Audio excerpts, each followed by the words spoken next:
నంద్యాలలో వ్యాపారాలు లేక బంగారం దుకాణాలు వెలవెలబోతున్నాయి. అక్షయ తృతీయపై ఆశలు పెట్టుకున్న వ్యాపారులకు ధరలు దోబూచుల ఆందోళన కలిగిస్తుంది. 10 గ్రాముల బంగారం ధర లక్షకు చేరువైంది. స్వచ్ఛ బంగారం గ్రాము 10,000 వరకు విక్రయిస్తున్నారు. 24 క్యారెట్ల స్వచ్ఛ బంగారం 100 గ్రాముల ధర ప్రస్తుతం 9.90 లక్షలకు చేరుకుంది. 22 క్యారెట్ల ఆభరణాలు బంగారం ధర 100 గ్రాములు ఇక 9,07,500కు చేరుకుంది.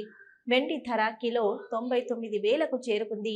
అక్షయ తృతీయ రోజున అయినా కొనుగోళ్లు బాగుంటాయని వ్యాపారులు ఆశగా ఎదురు చూస్తున్నారు.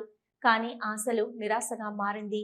ఎవరు కొనుగోలుదారులు రాకపోవడంతో వ్యాపారాలు లేక షాపులు వెలవెలబోతున్నాయి. ఒక్కసారిగా బంగారం రేటు ₹1,00,000కు చేరడంతో సాధారణ ప్రజలు కొనాలంటే భయపడిపోతున్నారు. వ్యాపారం బంగారు షాపులని పట్టణంలో వెలవెలబోతున్నాయి. ఈ సందర్భంగా వ్యాపారస్తులు మాట్లాడుతూ అక్షయ తృతీయ రోజున బంగారం కొనుగోలుకు ప్రజలు వస్తారని ఎంతో ఎదురు చూశామని, కానీ మా ఆశలు నిరాశగా మారాయని, ఎవరూ కూడా కొనుగోలుదారులు రాలేదని, ఒకేసారి బంగారం ఇంత రేటు పెరగడంతో సాధారణ ప్రజలు కొనలేకపోతున్నారని, వ్యాపారం లేక మేము ఖాళీగా కూర్చున్నామని, ఈసారిన బంగారం రేటు తగ్గితే ప్రజలు ఆదరణ చూపిస్తారని తెలిపారు.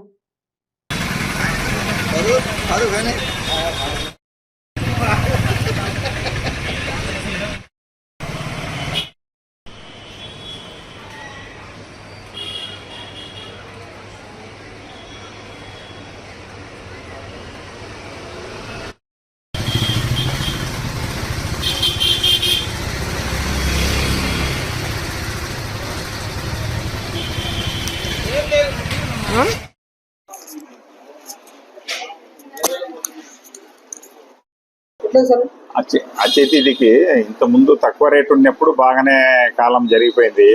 కానీ ఎక్కడం వల్ల చాలా కష్టమైంది ప్రజలకు. ఈ ప్రజలకు అందుబాటులో వస్తే రేటు బాగుంటుందని మా కోరిక అని భావిస్తున్నాను. పెళ్లిల ముహూర్తాలు తప్పనిసరిగా కొనాల్సి వస్తుంది, కొంటున్నారు ఏ రేటు ఉన్నాయి. కానీ జనరల్గా అందరికి తక్కువ ఉంటేనే మంచిదని మా అభిప్రాయం. అక్షయ తృతీయ కదా ఈరోజు, ఏం వ్యాపారాలు అసలు ఎక్కేటోళ్ళు లేరు, దిగేటోళ్ళు లేరు, అలాగే జరుగుతుంది. ఈ రేటు ఉంటే ఏడ వ్యాపారాలు ఉంటాయని 97,800 ఉంది. ఇప్పుడు ఈ రేట్లోకి ఏం వ్యాపారాలు ఉంటాయి, ఏం తీసుకుంటారు, పెళ్లిళ్ళకి ఏం తీసుకుంటారు, వ్యాపారాలు లేక చూపుతున్నారు ఇక్కడ జనాలు. బిర్యానీ కాదు, ప్రతి వ్యాపారాలు అట్లా ఉన్నాయి. అక్షయ తృతీయ లేదు, ఏ లేదు, వ్యాపారం అయితే గట్టిగా లేదు. ఏం లేదండి, ₹1,00,000 రేట్ వచ్చినందుకు 60-70 వేలు ఉన్నప్పుడైతే బాగుండేది. గిరాకీ కొనాలనే భయపడుతున్నారు. హలో, నంద్యాల న్యూస్ 10 మీ చుట్టూ జరిగే సంఘటనల్ని మా దృష్టికి తీసుకురావాలి అనుకుంటున్నారా? అయితే ఇంకా ఆలస్యం ఎందుకు? మా వాట్సాప్ నెంబర్ 9849700865కి సమాచారాన్ని ఎప్పటికప్పుడు పంపించండి. మా నంద్యాల న్యూస్ 10 ద్వారా మీ సమస్య పరిష్కరించుకోవడానికి ముందడుగు వేయండి.